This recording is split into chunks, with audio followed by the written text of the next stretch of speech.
Maya Carter stepped off the prison transport van, holding a small plastic bag with her things inside. 5 years. 5 whole years she had been locked away for something she never did. She was 26 years old now, but felt much older. Her brown hair was longer than before, and her eyes looked tired. The world outside looked so different. Cars moved faster. People walked while staring at their phones. Everything seemed strange and new. But one thing kept her going during those long years. Her father, Robert Carter. He visited her every single week without fail. He would sit across from her in the visiting room and say, "Baby girl, I know you didn't steal that money. I'm working hard to find out who really did it. I promise I'll get you out of here." Those words were like a warm blanket on cold nights at Riverside Women's Correctional Facility in Texas. Her dad never stopped believing in her, even when everyone else turned their backs. Maya took a deep breath of the fresh summer air. It was June, and the sky was so blue it almost hurt to look at. Trees swayed gently in the breeze, and she could smell flowers blooming nearby. She started walking toward the bus stop, her heart beating faster with each step. Soon she would see her dad. She would hug him tight and thank him for never giving up on her. Together, they would finally prove she was innocent and find the real thief.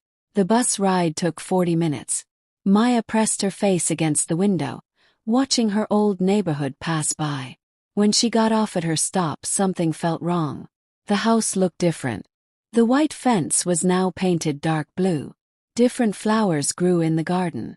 Strange decorations hung on the porch. Maya frowned but kept walking. Maybe Dad just wanted to change things up. She walked up the steps slowly and rang the doorbell. Her hands were shaking.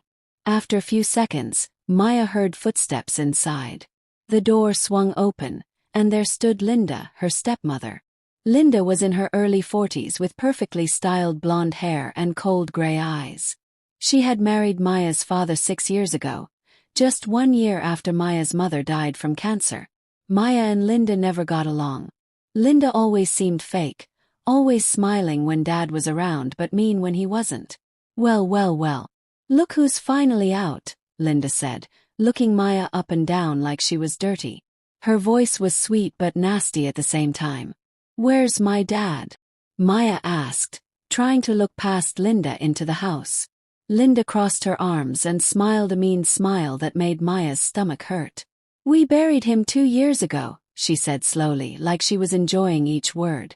"This house belongs to me now, sweetie." Maya felt like the ground was falling away under her feet. She grabbed the doorway to keep from falling down. What are you talking about?" Her voice came out as a whisper. "Your daddy died 2 years ago," Linda said, still smiling that terrible smile. "There was a really bad fire at his workshop downtown. The fire was so hot they couldn't even tell who it was. We buried what was left of him." Linda seemed happy telling this awful news. "He changed his will right before he died. Everything goes to me now, so you can go away. This isn't your home anymore. You're lying." Maya felt tears starting to fall. "My dad was still writing me letters 2 years ago. He came to visit me." Linda laughed, a harsh sound that made Maya flinch. "Honey, can you count? He's been dead for 2 whole years and you've been locked up, not knowing anything.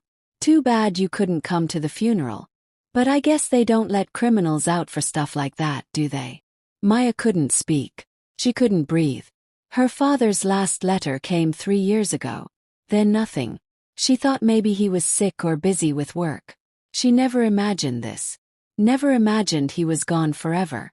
Dead and burned. And nobody told her. Nobody cared enough to let her know. "Get off my property," Linda ordered and slammed the door right in Maya's face. Maya stood there on the porch, frozen like a statue. She stared at the closed door. Tears ran down her cheeks, but she barely felt them. Her dad was gone. The only person who believed in her. The only person who loved her. The only person who promised to find the truth. He was gone and she never got to say goodbye. She never got to tell him she loved him. She never got to thank him for believing in her when nobody else did. Maya turned and walked down the steps like a robot. Her feet moved by themselves. She wandered through the streets not knowing where she was going. After a while, she found herself standing in front of an old church on the edge of town. Next to the church was a graveyard. I need to find his grave, Maya thought, wiping her wet face. I just want to stand next to him for a little bit. I want to tell him I'm sorry I wasn't there when he needed me. She pushed open the rusty metal gate. Rows and rows of gravestones stretched out in front of her. Her dad was here somewhere. Maya walked slowly between the graves, reading every name carefully. She looked in the old section, then the new section. She checked every single stone. But she couldn't find one that said Robert Carter. Not a single one. She searched for an hour, getting more and more confused. "Who are you looking for, young lady?" a rough voice asked from behind her.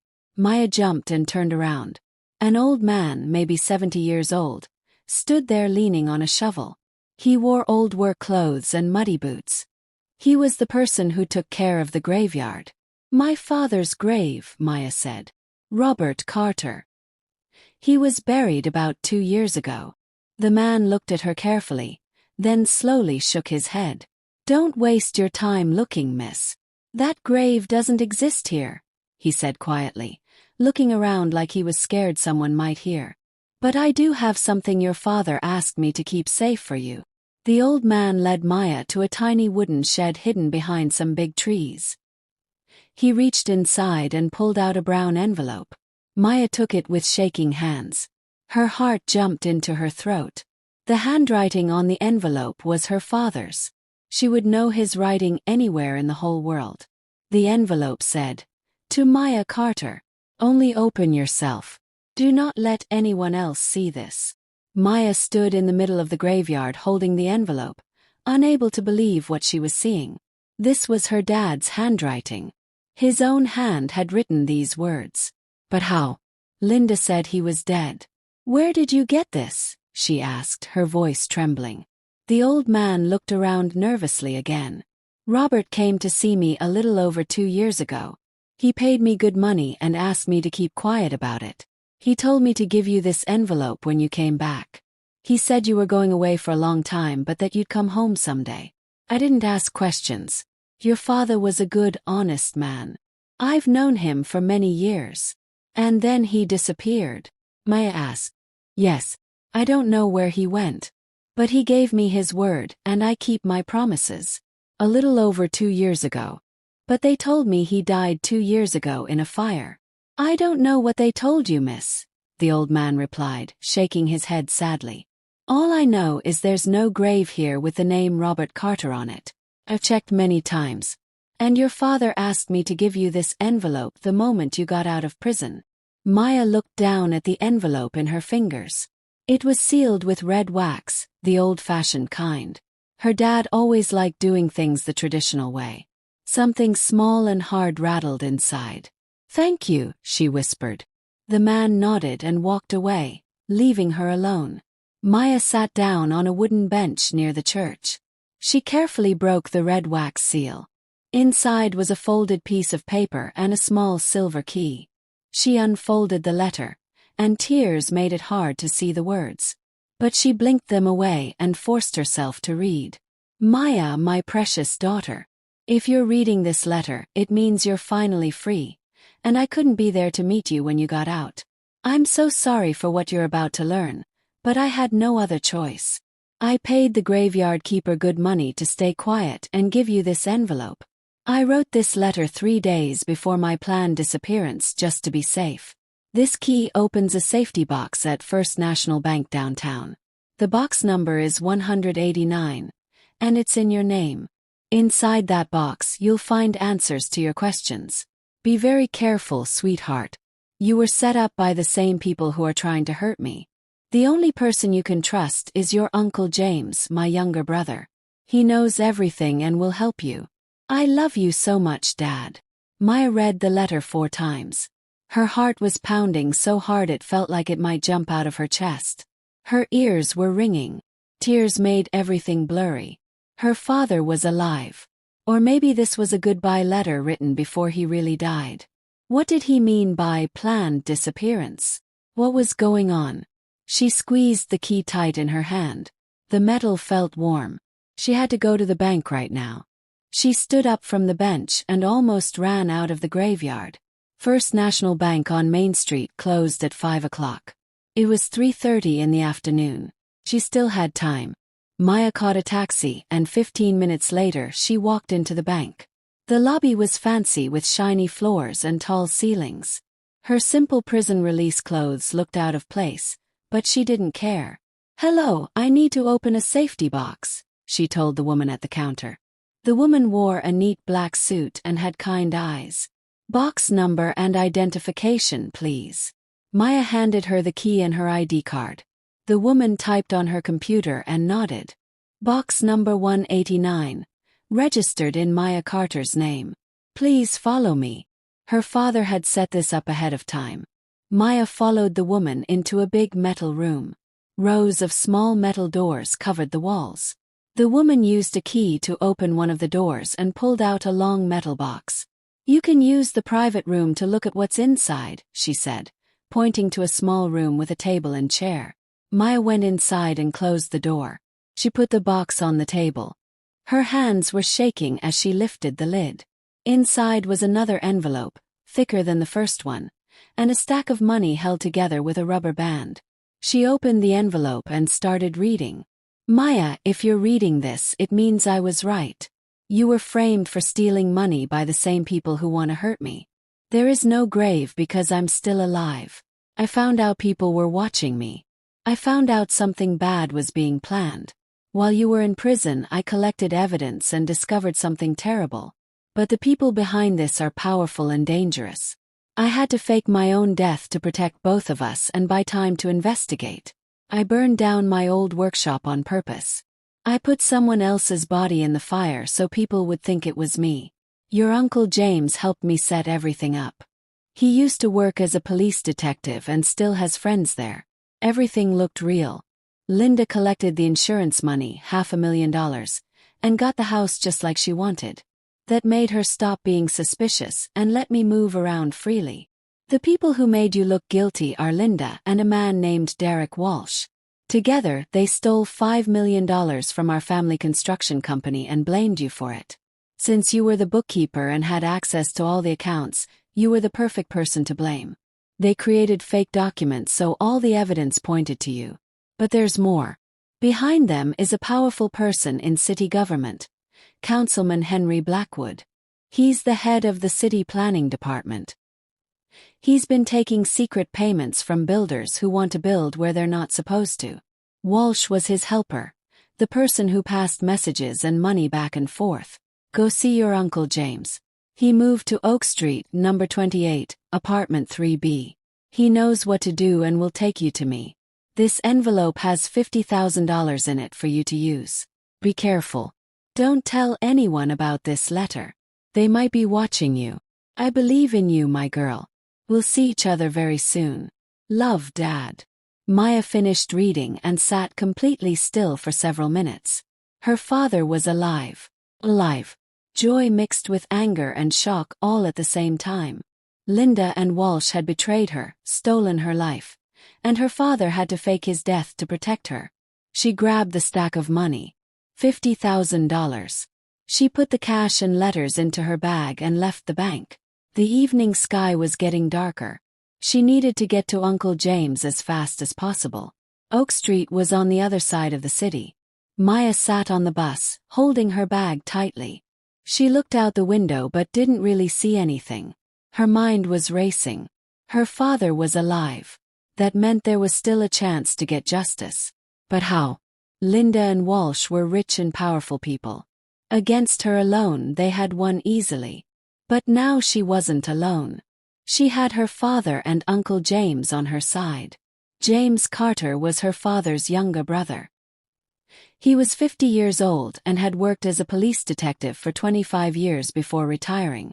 Maya remembered him as a kind, funny man who always brought presents to family parties. If her dad trusted him, Uncle James would help her. The bus stopped near a park. Maya got off and walked down a quiet street with old apartment buildings. Number 28 was a brick building from a long time ago. She climbed the stairs to the third floor and knocked on the door of apartment 3B. The door opened almost immediately. Standing there was Uncle James, a strong-looking man with short gray hair and sharp blue eyes. He looked at her for a few seconds and his face softened. "Maya," he said quietly. "Come in quick." She stepped inside and he locked the door with 3 different locks. The apartment was small but cozy. Books filled the shelves. An old comfortable couch sat against the wall. Family photos hung everywhere. "Did you get the letter?" he asked, having her sit on the couch. "Yes. Dad wrote that you know everything and that I should come see you." Uncle James nodded and smiled. "Then everything's going according to plan. Your father will be so happy to see you. You've been through so much these past years. Where is he? When can I see him?" "Soon, Maya. Very soon. But first tell me what happened after you got out. Did you go see Linda?" Maya told him about visiting Linda, about her mean words, and how the graveyard keeper gave her the first letter. Uncle James listened carefully, nodding his head sometimes. "Linda thinks Robert is dead, and that works in our favor. She feels safe. He thinks she won. That gives us an advantage," he said when she finished. "Your father is hiding in a safe place outside the city. I'll take you to see him tomorrow morning. You'll stay here tonight. I have an extra bedroom for you. Tell me everything, Uncle James.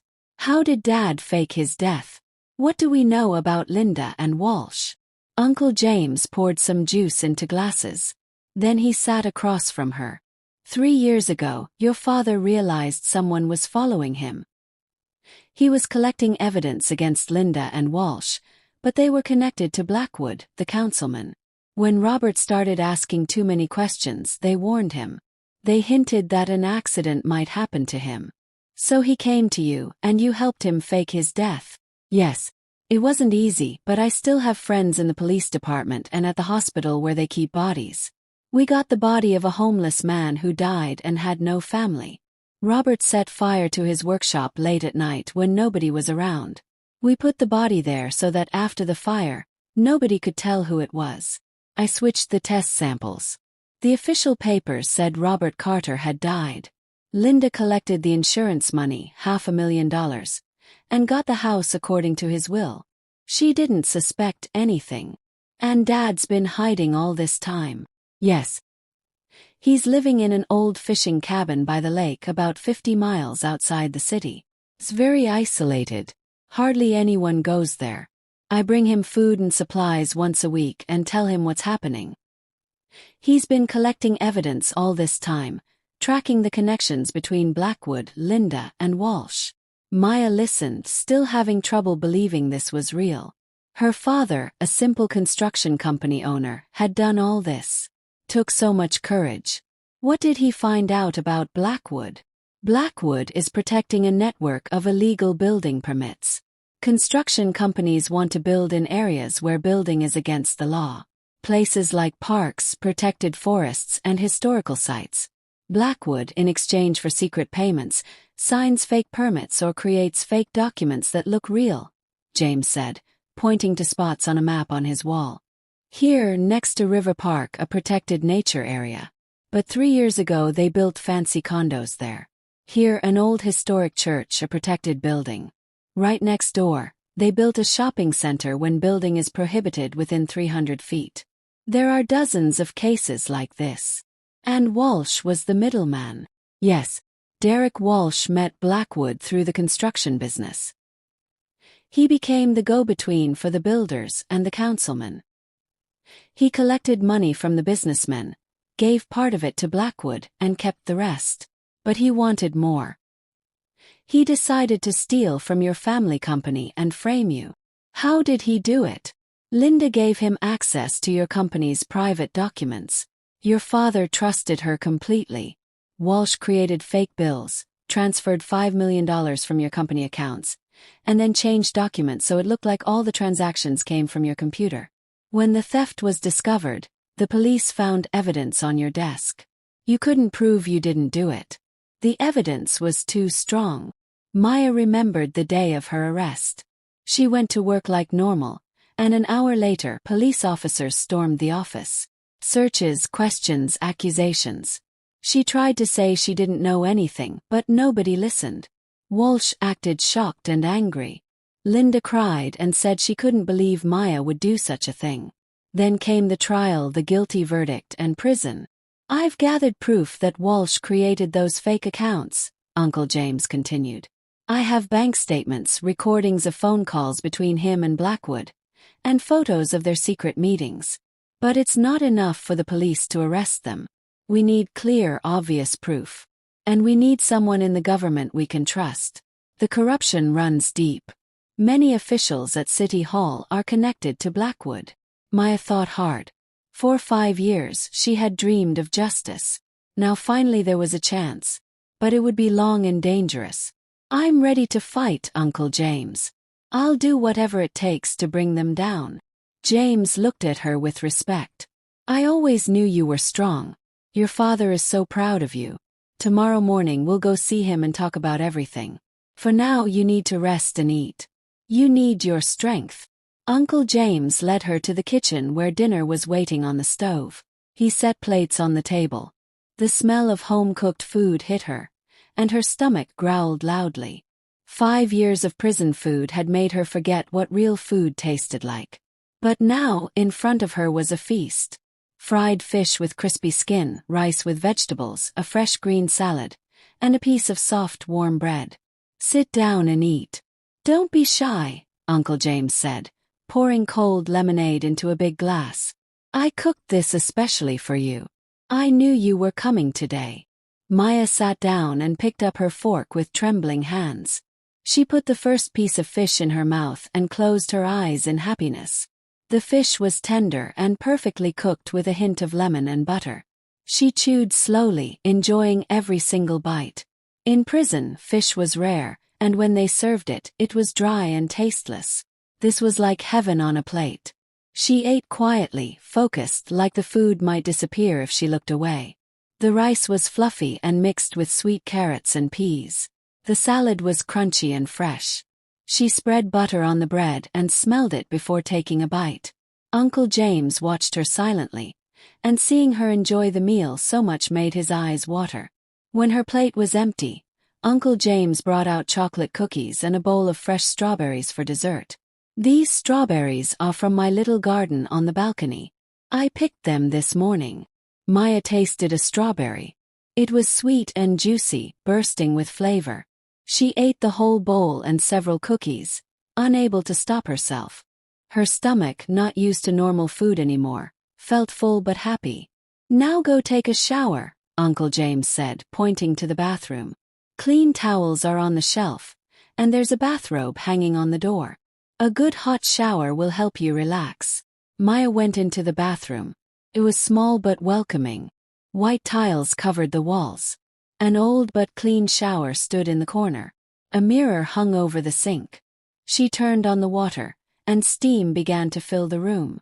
On the shelf was a new bottle of shampoo that smelled like coconuts and a bar of soap that smelled like flowers. She took off her clothes and stepped under the hot, almost too hot water. It covered her completely. A sigh escaped her lips. In prison, there were only quick cold showers in rooms with 10 other women. This was a luxury she had forgotten existed. She poured shampoo on her hair, and the bathroom filled with the sweet coconut smell. She stood there for 15 minutes, letting the hot water wash away not just the dirt but also the fear, the sadness, and the stress. She washed her hair twice with the good-smelling shampoo. Not that prison soap that left hair feeling like straw. She scrubbed her body with a soft sponge until her skin was pink and clean. She dried off with a fluffy towel and wrapped herself in the soft bathrobe.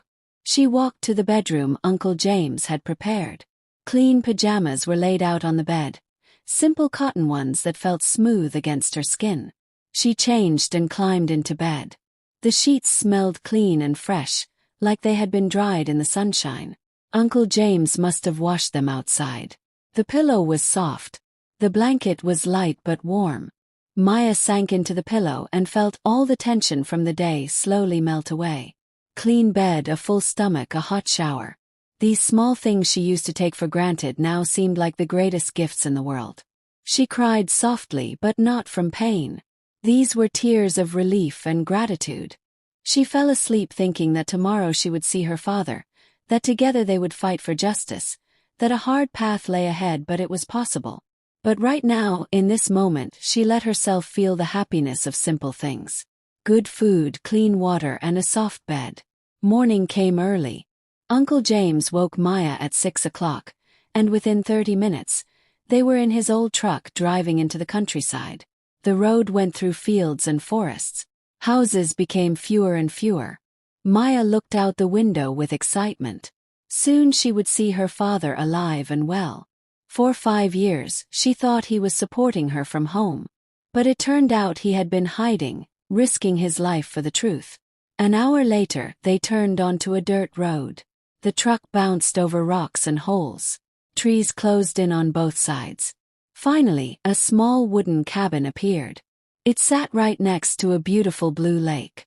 Uncle James parked next to the porch and turned off the engine. "We're here. Your father is inside." Maya jumped out of the truck and ran toward the cabin. The door opened and there he was. Robert Carter. He was thinner than she remembered. His hair was completely gray now. But his eyes held the same kindness and strength. He opened his arms wide and Maya rushed into them. "Dad!" she sobbed, hugging him as tight as she could. "My girl. Finally!" he whispered, stroking her hair gently. "I've missed you so much." They stayed like that for several minutes, holding each other. Then Robert led her inside. The cabin was tiny. One big room with a wood stove, a table, 2 beds, and some shelves with books and canned food. Maps of the city and papers with notes covered the walls. "Sit down, Maya.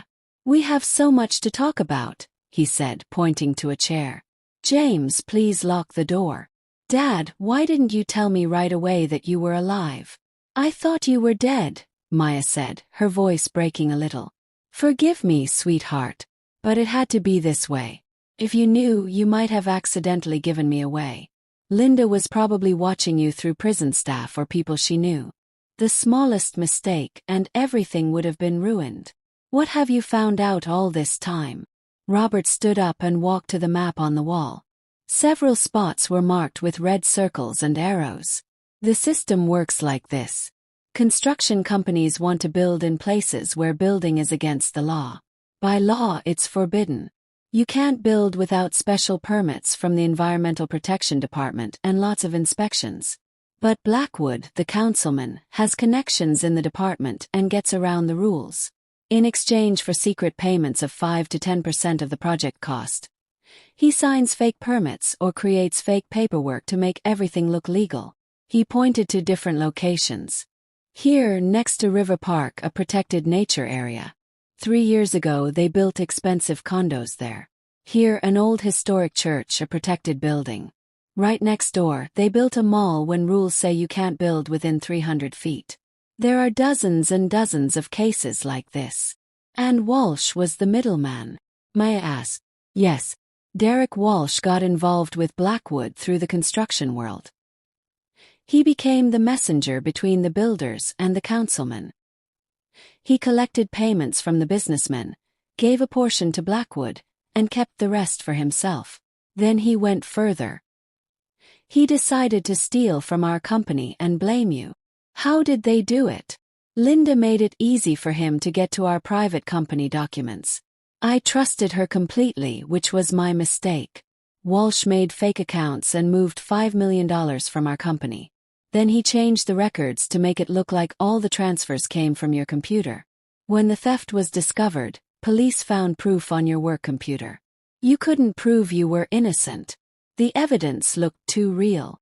Maya remembered that terrible day. Police rushing in. Accusations. She tried to explain, but nobody believed her. Walsh looked shocked. Linda cried and said she was heartbroken that Maya would do this. Then the trial, the guilty verdict, and 5 long years in prison. "I've collected proof that Walsh created those fake accounts," her father said. "I have bank records, recordings of calls between him and Blackwood, and pictures of their secret meetings. But it's not enough. We need to catch them in the act with the money or documents in their hands." Only then will the district attorney and judges believe us. How will we do that? Maya asked. Robert returned to the table and pulled out a folder full of papers. I've learned that Blackwood is setting up a new deal.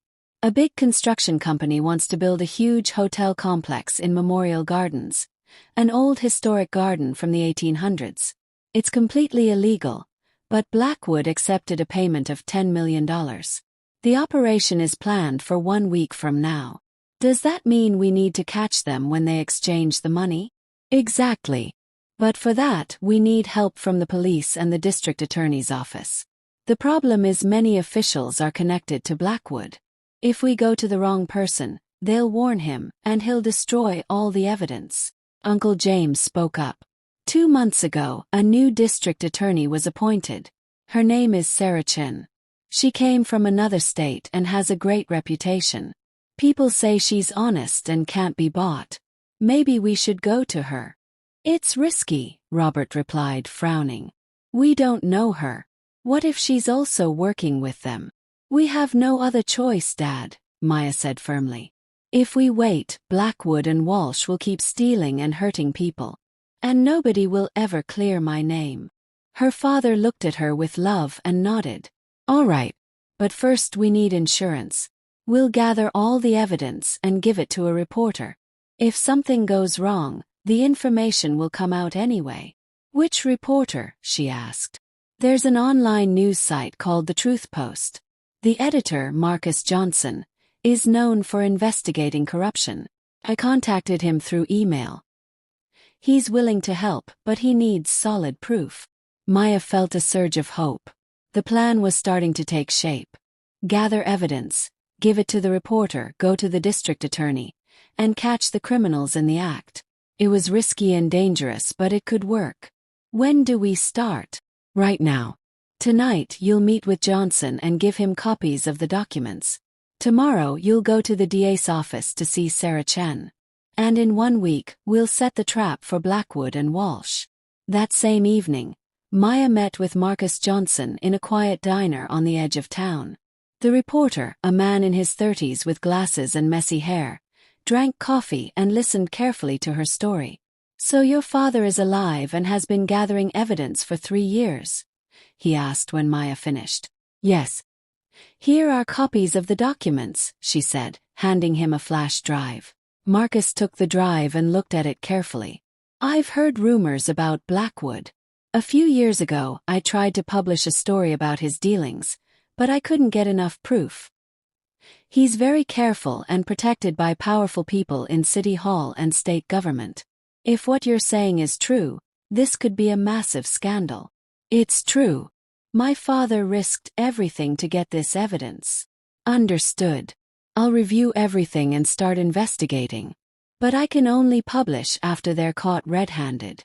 Otherwise, they'll sue me for lies and win in court. We understand. Only publish when arrests are made. Marcus nodded and put the drive in his pocket. Be very careful. Blackwood is dangerous. If he finds out you're collecting evidence against him, something bad could happen to you. We know what we're up against. They said goodbye, and Maya returned to Uncle James's apartment. The next morning, she went to the district attorney's office. The building downtown was tall and serious, looking with heavy doors and guards at the entrance. Maya passed through security and took the elevator to the 7th floor where Sarah Chen's office was. The secretary, a young man with neat hair, looked at her curiously. Do you have an appointment? No, but I need to speak with Ms. Chen about something very urgent. It's about corruption in city government and a wrongful conviction. She's in meetings all day. Come back next week. It's about City Councilman Blackwood and the illegal building permits he's been approving. Tell her my name is Maya Carter, and I spent 5 years in prison for a crime I didn't commit. The secretary frowned, picked up the phone and dialed. Miss Chen, there's a young woman here who says she was wrongly convicted and has information about Councilman Blackwood. S. Carter. Okay. He hung up and nodded to Maya. Go in. She'll see you now. Maya entered a large office with big windows overlooking the city. Behind a wooden desk sat a woman in her 40s with short black hair and intelligent dark eyes. Sarah Chen stood up and extended her hand. "Please sit down, Ms. Carter. I'm listening." Maya sat down and began telling her story. She talked about her arrest, the setup, Linda and Walsh, and the Blackwood network. Chen listened silently, sometimes writing notes. When Maya finished, she leaned back in her chair. "These are serious accusations. Do you have proof?" Maya took a folder from her bag with copies of the documents her father had collected. Bank records, transcripts of recorded calls, photographs of secret meetings.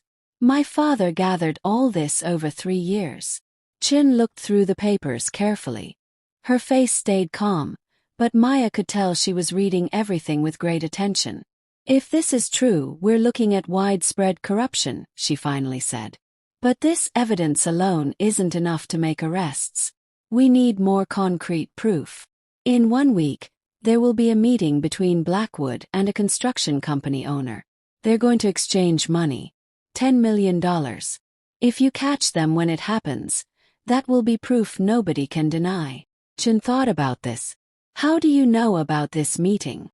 "My father has been tracking them. He intercepted their emails and recorded their phone calls." "Where is your father? Why hasn't he come to speak to me himself?" Maya hesitated. Telling Chen that her father faked his death was risky. But without the truth, Chen wouldn't trust her. "He's alive but hiding. He faked his death to protect us and gather evidence.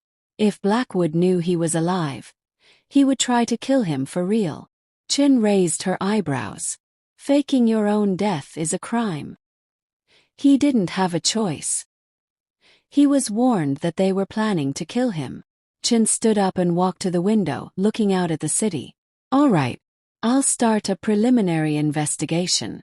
If the information checks out, we'll organize an operation.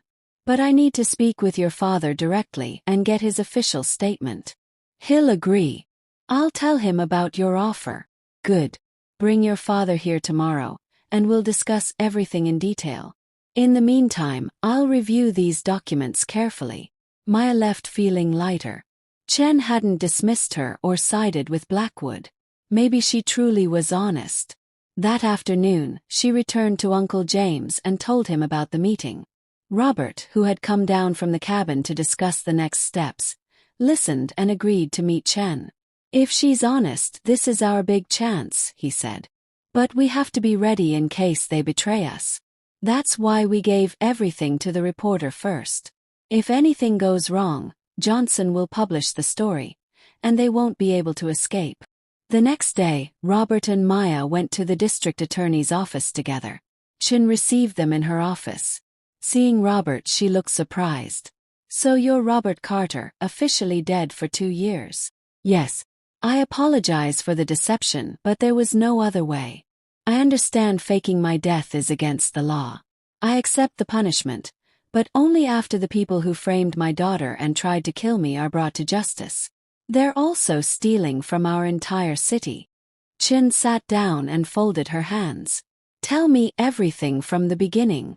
Robert explained in detail. How he discovered the theft. How he realized Linda and Walsh were working together. How he was warned about the plan to kill him.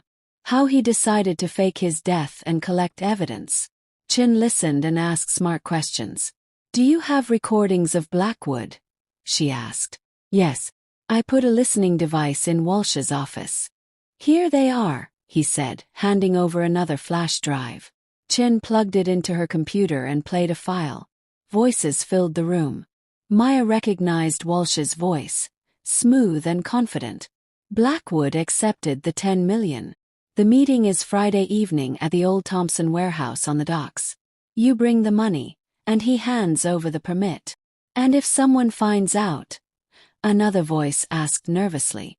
"Nobody will find out. Chin is new. She doesn't know who's protecting whom yet. By the time she figures it out, the deal will be finished." Chen stopped the recording and looked at Robert. "When was this recorded?" 3 days ago. "Then the meeting is this Friday. Today is Tuesday. We have 3 days to prepare. Will you help us? Chen was quiet for a moment, then nodded. Yes. I'll open an official investigation and organize the operation. But you'll need to give a complete statement under oath. Agreed, Robert said. Then here's what we'll do. The plan was straightforward but needed perfect timing. On Friday evening, Blackwood and the construction company owner would meet at an old warehouse on the docks. Walsh would bring the money, $10 million. Blackwood would hand over the fake building permit. Sarah Chan and her team would hide nearby and arrest them the moment they exchanged the money and documents. There was one problem.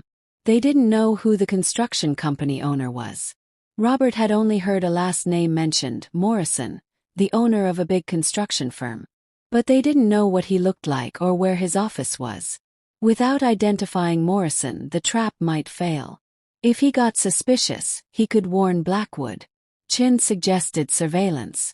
Her investigators would follow Walsh and find out where and when he would meet Morrison before Friday. Most likely they would finalize details the day before. On Tuesday afternoon, surveillance on Walsh began. His office was in a fancy glass tower downtown on the 15th floor. Walsh, a man in his 50s with thinning hair and an expensive watch, wore designer suits and drove a silver sports car. Every time Maya saw his smug face, she felt anger burn in her chest. On Wednesday morning, Walsh left his house and instead of going to his office, drove to the highway heading out of town. Chen's investigators followed him from a distance. He arrived at a golf club and parked. 10 minutes later, a black luxury car pulled up. A man in casual golf clothes got out. It was Morrison. They met on the golf course. They talked while pretending to play golf for about 2 hours. The investigators recorded them with long-distance cameras from across the course. Then both men left separately. Chen received the photos and showed them to Robert and Maya. There's your Morrison. Now we know what he looks like. We'll be ready for Friday. On Thursday, the tension was almost unbearable. Robert and Maya spent the day at Uncle James's apartment going over every detail of the plan. Chen sent a text message. Tomorrow at 7 p.m. Be ready. Maya barely slept Thursday night. She tossed and turned, thinking about the arrest. What if Blackwood and Walsh smelled the trap? What if they had bodyguards? What if someone in law enforcement was working for Blackwood and warned him? In the morning, her father hugged her. It's going to work, sweetheart. We've come too far to give up now. I'm scared, Dad. I'm scared too. But together we're stronger. At 6 o'clock in the evening, they drove to the old docks. It was an abandoned area on the edge of the city where cargo ships used to unload decades ago. Now only falling apart warehouses and rusty equipment remained. Perfect place for a secret meeting. Chen and her team were already there. They took positions in a building next door where they could see the open area in front of the main warehouse. Each investigator had a radio and a camera. Maya and Robert stayed in Chen's unmarked car parked in the shadow of an old building. We wait, Chen said simply. Time moved painfully slow. Maya watched the clock. 6:58. 6:59. 7 o'clock. Exactly at 7, Walsh's silver sports car drove into the open area. He parked near the warehouse entrance and got out carrying a black duffel bag. 1 minute later, Morrison's black luxury car arrived. The businessman got out, looked around nervously, and walked toward Walsh. They shook hands quickly and went inside the warehouse together. Where's Blackwood? Maya whispered. He'll come separately. A public official can't be seen with them, Chen replied quietly. 5 minutes later, a dark sedan with dark windows stopped nearby. A tall man in an expensive suit and carrying a leather folder got out. Blackwood. Maya recognized him from the photos. Heavy-set, imposing with an arrogant walk. He entered the warehouse. Chen brought her radio to her mouth. Everyone in position. Wait for my signal. Muffled voices came from inside. An investigator aimed a special microphone at a half-open window and started recording. The voices became clearer. The money is here, Blackwood's voice said, deep and commanding. 10 million as we agreed, Morrison replied nervously. And the permit? Right here. The permit was signed yesterday. The environmental report says the land is not historically protected. All the official stamps are there. You can start building next week. Perfect. Here's your payment. The sound of a zipper opening was heard. Do you want to count it? No need. Trust you. It's always a pleasure doing business with professionals. Chin pressed the radio button. Move in now. Make the arrests. The investigators rushed in from multiple directions at once. Maya and Robert jumped out of the car and ran after them. Inside the warehouse, everything was chaos. Blackwood tried to grab the duffel bag, but an investigator pulled it away.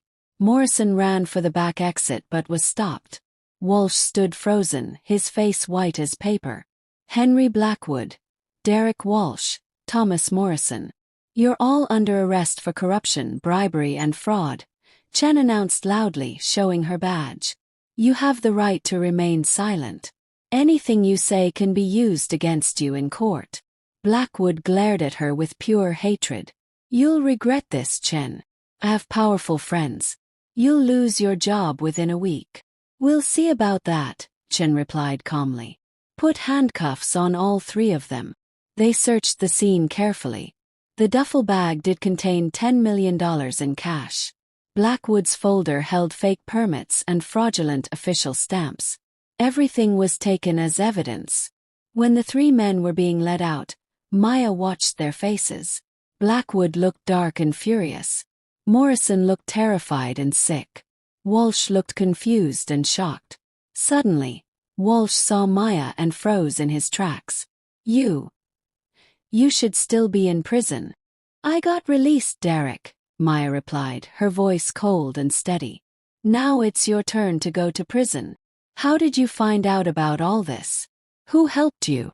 Robert stepped out from behind the investigators and stood next to his daughter. Walsh saw him and turned even paler, if that was possible. Robert, but you were dead. You died in the fire.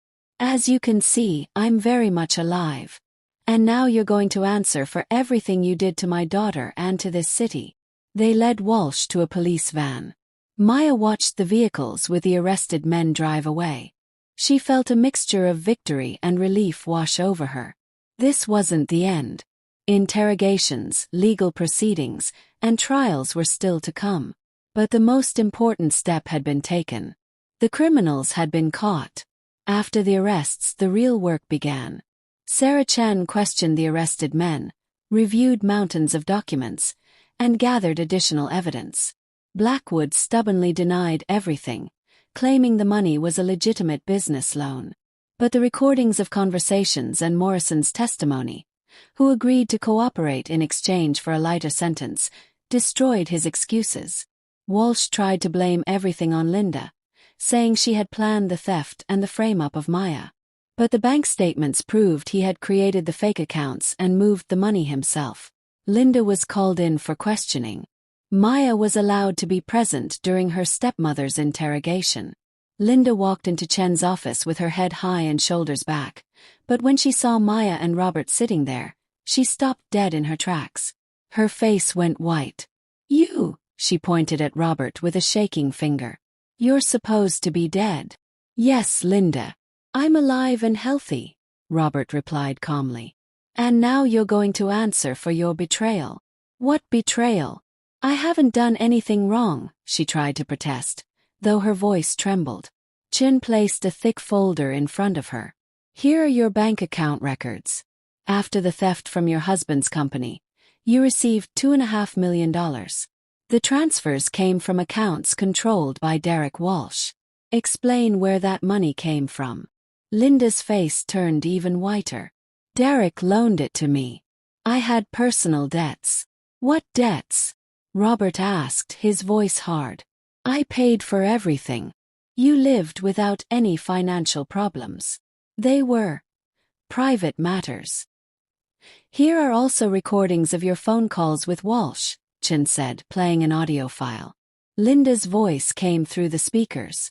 When are you sending my share of the money? I'm taking just as much risk as you are. If everything goes according to plan, Robert won't suspect anything, and that girl will end up locked away. Linda covered her face with both hands. I didn't want to do it. It was all Derek. He forced me into this terrible plan. You're lying, Robert cut in, his voice sharp. You suggested the theft yourself. You gave him access to the confidential documents. You helped frame Maya because you were jealous of her. She was always in my way. Linda suddenly screamed, breaking down completely.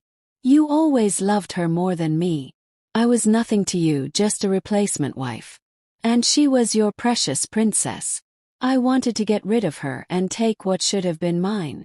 Maya listened to the confession and felt not anger, but sadness. Linda had spent 6 years living a lie, had betrayed her husband, and destroyed her stepdaughter's life. For what? For money and jealousy. Chen ended the interrogation and ordered Linda's arrest. They led her away in handcuffs. Maya stayed in the office, staring out the window at the city below. Justice had finally come.